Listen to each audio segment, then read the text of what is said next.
I want to hear the dark stuff. There's some dark ones in here. I mean, there's some goodies. I don't know that I could absolve you of it, okay? I mean, but could a priest ever? Could anybody ever? Can you ever? Could a therapist ever?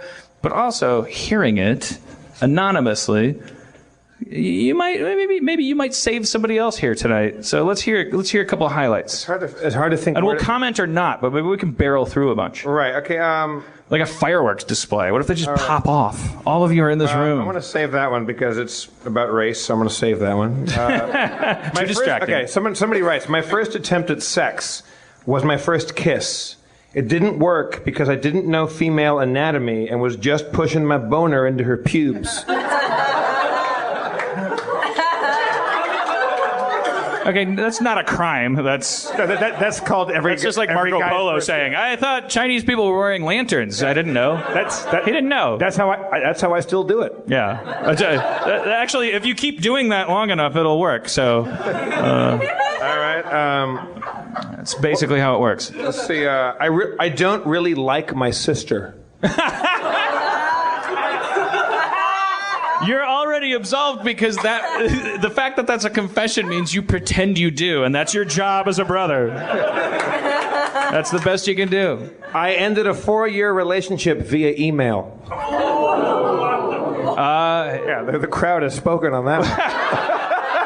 I can't. This is why I didn't want to do questions, because I'm not good at answering them. I'm not a life master. Well, I would say don't try to give advice so much as just put yourself in their shoes. Like for instance, ran over the neighbor's cat and didn't care. Hate cats.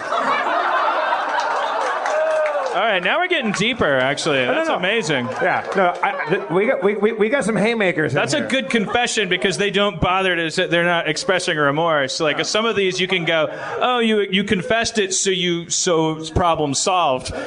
This person still hates cats. Yeah, unrepentant. It feels bad, like a serial killer saying, "Put a rubber band around my nuts, I will kill again."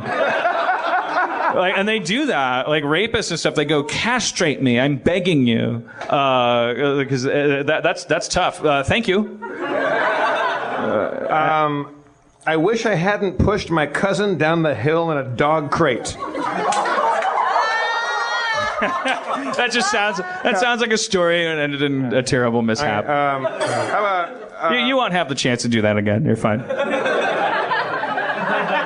Here's a goodie. Here's a goodie. Pretty sure I have an STD. Parentheses. Tame one, no symptoms, but haven't told my past partners and probably won't tell my current one. How do you? All right, well... Yeah. In an email, says the young lady in the front row. In an email. Well, so should we stop and talk about that? Yeah. I don't know. We're not Dr. Drew. We didn't. It's like a guy ran over a cat and doesn't give a shit. Pretty sure I have an STD. A tame one. He means not AIDS. Not AIDS, but he doesn't not mean. But he says no symptoms. So first, if he means herpes. He means herpes. I think. If you have herpes, you have symptoms. You know it. No, not necessarily. That's a big problem. That's why he found out. That's why 1 out of 3 people in this room have herpes. Is it because guys are dipshits? Wait, why are you raising your hand? I'm saying it's a he only based on the handwriting, but that could be wrong. I feel like this is a guy. But it's guys. Guys don't show as much symptomatically. So guys, I'm just saying to you, if you're 19 years old, you're here, you're coming to Harmontown. This is just good advice. Whatever. Aside from this guy, I'm just saying like the herpes is like it's a little bit of an epidemic, and it's partially because guys carry it around, and you need to get checked and stuff. That's all. That's my Dr. Drew segment. It's funny you said how do you tell somebody, and she in the front row said via email, this written confession ends with a frowny face emoticon. So I think you're probably right about that. I don't know. What do we say to that guy? We say you got to tell. Well, first of all, you do. You got to tell your current partner, because every time you put your dick in her, you're putting a gun to her head and playing Russia. It's not. No, you have to take your medicine on that. If you have an STD, say it. The guy that ran over his cat, who's confessing that he doesn't give a fuck about whether cats live or die. He probably has AIDS.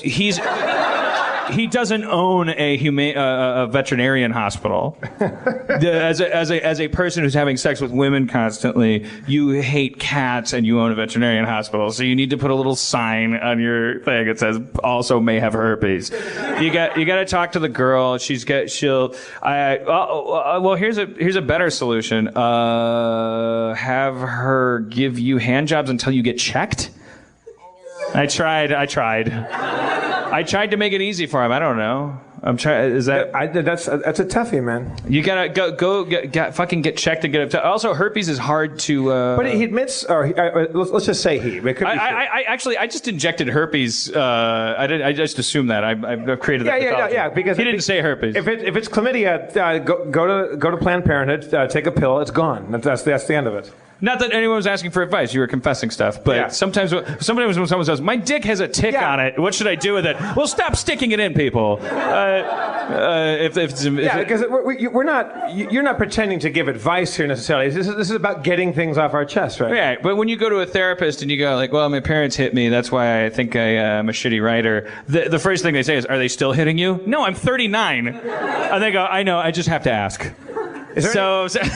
Also, we're also presuming that people want to be anonymous about these. If any of you, if I read one of yours and you want to talk about it, you want to talk it out. Then Herbie Dick doesn't want to talk to anybody.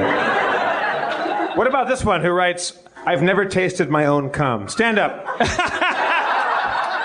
Anybody?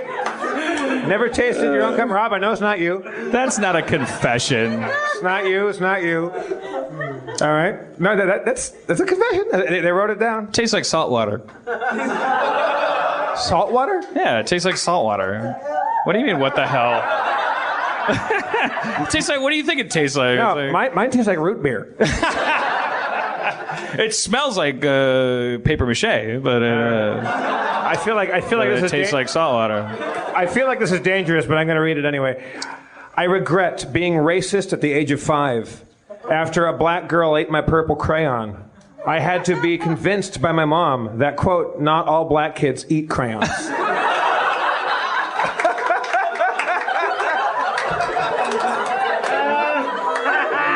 I will say, which is why we're going to Mars to solve this. I will say, if you're gonna be racist, that's probably the best stereotype. Yeah. Keep it high concept. Yeah. Then they're just Muppets. Hey, keep your purple crayons away from those people. Well, again, this is another one. These are adorable confessions. So far, the cat in the driveway guy and the herpy dick or herpy titty, we don't know who this person was. I hate to fan the flames. I one time told my Asian friend to open her eyes, only to realize they were already open. I was like, is Andrew Dice Clay in the audience? Bobby Slayton? No, if that really happened, then you were probably a kid, and whatever. This happens. Little kids are fascinated with each other's differences and things. Like, you touch each other's hair, you touch each other, you look at, you go like, oh, why are your fingers different and all this stuff. But it doesn't really register on the level that we perceive. Race is an artificial construct. People go, oh, you have freckles, you have red hair, you're taller than me, you're shorter than me, all that stuff. And what we call race like blends into that shit until our parents get involved, and it's passed down from their parents. And anyways, the obsession is trickling out. I am 39 years old. I'm talking to a bunch of 25-year-olds. You guys are already bored with me, like, being obsessed with race, which is great. It's eroding away. I like it. I mean, because if I walk onto a playground these days and I look at these kids playing with each other, it's different now because some kids are different than other ones. Some have different abilities. Some maybe are better looking than others. Maybe some get higher grades. Why are you going around playgrounds looking for better looking kids? I'll tell you why. Because I will fuck a kid. That's my confession. Now that's a confession. Yeah. Especially if he says he does it, he'll do it again. They're just smooth. Smooth. Delicious.